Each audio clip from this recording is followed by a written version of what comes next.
with only one arm, she went on to become one of the top gymnasts in the country.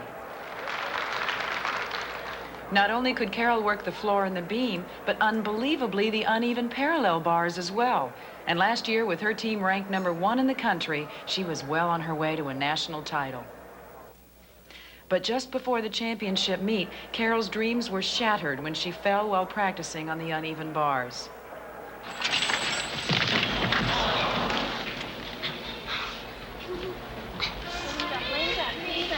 Carol, this is my orthopedic guy here. Let's let Doc take a look at her here.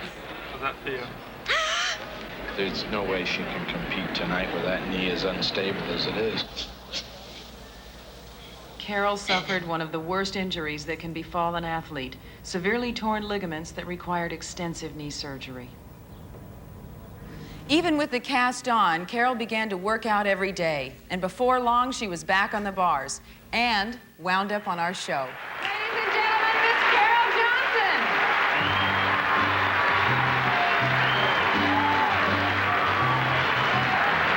One young man who saw Carol that night was an 11-year-old Ohio farm boy named Jerry Parker. Jerry had lost his left arm and had his right arm badly injured in a farm accident. He wrote to Carol from his hospital bed, telling her how much courage she had given him.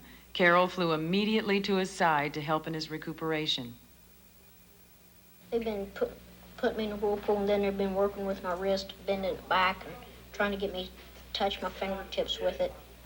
I can touch almost all of them except for my second one. It's still a little stiff yet, but it's coming. That's all it is. It's just determination. Determination and adjusting minor things that you have to do. Mm-hmm.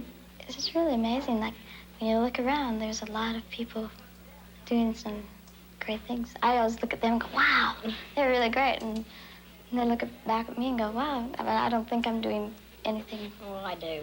I think you're doing really good. When Jerry got out of the hospital, Carol went back to visit him again. At first, Jerry couldn't do much with his right arm, so he and Carol would just talk. I hear you started school again. I started Monday, and yesterday I got off because I had to go to therapy, and then today I get off to make this. Mm-hmm. It works out better than I thought it would. I figured when I first went there that kids, they'd be, you know, looking at you and staring at you and asking you all these questions, but it ain't as bad as I thought it'd be.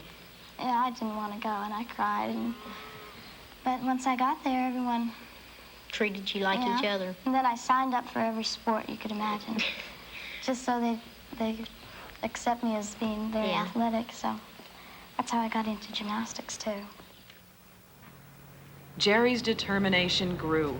He figured if Carol could do it, he could do it too. And he did. When I first met Jerry, he was just beginning his physical therapy. It was so neat to see him. As the day went by, he was doing everything that he used to do. It was just so inspiring to me. I remember when I first seen Carol on Real People, a few days after I got out of the surgery room and in the intensive care unit. It really encouraged me up a lot to, you know, pep myself up to thinking I'm going to do some more stuff that I didn't figure I could do before. Over the 8 months of his recuperation, Jerry kept in contact with Carol.